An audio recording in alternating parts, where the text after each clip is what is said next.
Tem algo estranho acontecendo, e no fundo você já percebeu. Não foi de uma vez. Não foi um momento específico. Foi aos poucos. Pequenos sinais, pequenas ausências, pequenos silêncios que começaram a aparecer onde antes havia presença, interesse e reciprocidade. Mas você não chamou isso de problema. Você chamou de fase. Chamou de momento. Chamou de, talvez eu esteja exagerando. E, sem perceber, você começou a ajustar sua percepção para manter aquilo vivo. Começou a aceitar respostas mais frias, tempos maiores de espera, menos esforço, menos entrega, como se fosse algo normal. Como se fosse apenas uma variação natural de qualquer relação. Mas não é. Existe uma diferença silenciosa entre algo que oscila e algo que diminui. E o que você está vivendo não é uma fase. É uma redução. Uma redução de interesse, de presença, de intenção. Só que ao invés de reconhecer isso, você começou a compensar. Você passou a se esforçar mais. A entender mais. A justificar mais. Como se, de alguma forma, pudesse equilibrar sozinho algo que já não está sendo sustentado dos dois lados. E é exatamente nesse ponto que você começa a aceitar migalhas, mas sem perceber. Toda relação começa com uma energia específica. Existe interesse, atenção, consistência. Existe intenção clara, mas em algum ponto isso muda, não de forma explícita, não com uma conversa direta, mas com pequenas alterações de comportamento que vão redesenhando a dinâmica. A resposta que demorava minutos, agora demora horas. A presença que era constante, agora é ocasional. O interesse que era evidente, agora é ambíguo. E ainda assim, você permanece. Não porque não percebeu, mas porque decidiu não concluir. Porque aceitar a mudança significaria encarar algo que você ainda não quer ver. A carência emocional não aparece como fraqueza. Ela aparece como insistência, como tentativa, como dedicação. Você acredita que está sendo compreensivo, paciente, maduro. Mas na realidade, está apenas tentando manter algo que já não está sendo entregue da mesma forma. E é aqui que a percepção começa a se distorcer. Pequenos gestos passam a parecer grandes. Respostas básicas passam a ser valorizadas. O mínimo começa a ser interpretado como esforço. E quando o mínimo vira suficiente, você já desceu muito abaixo do que merece. Existe um mecanismo silencioso que mantém você preso, a esperança intermitente. Um dia a pessoa demonstra interesse, no outro desaparece, depois volta, depois some de novo. Esse ciclo cria dependência. Porque você está recebendo consistência, você está recebendo picos. E o cérebro se apega a esses picos como prova de que ainda existe algo ali.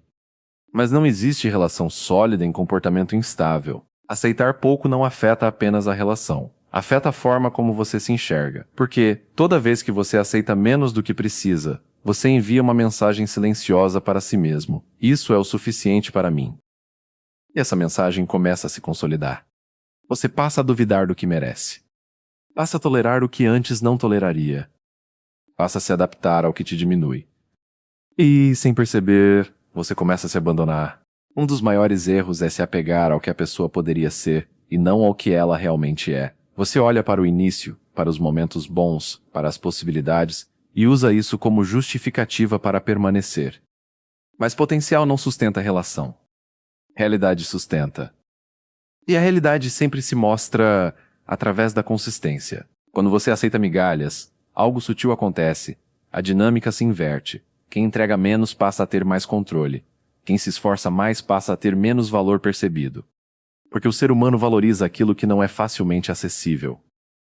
E quanto mais você insiste, menos necessário você parece. Os estoicos tinham uma visão muito clara. Valor não é algo que você pede, é algo que você sustenta. E isso não vem do que você oferece ao outro, mas do que você aceita ou não aceita. Se você aceita pouco, você ensina pouco. Se você tolera incoerência, você normaliza incoerência. E o mundo sempre responde ao padrão que você permite. Existe um momento em que a clareza finalmente supera o apego. Um momento em que você percebe que continuar ali não é mais sobre amor, é sobre medo. Medo de perder. Medo de recomeçar. Medo de encarar o vazio.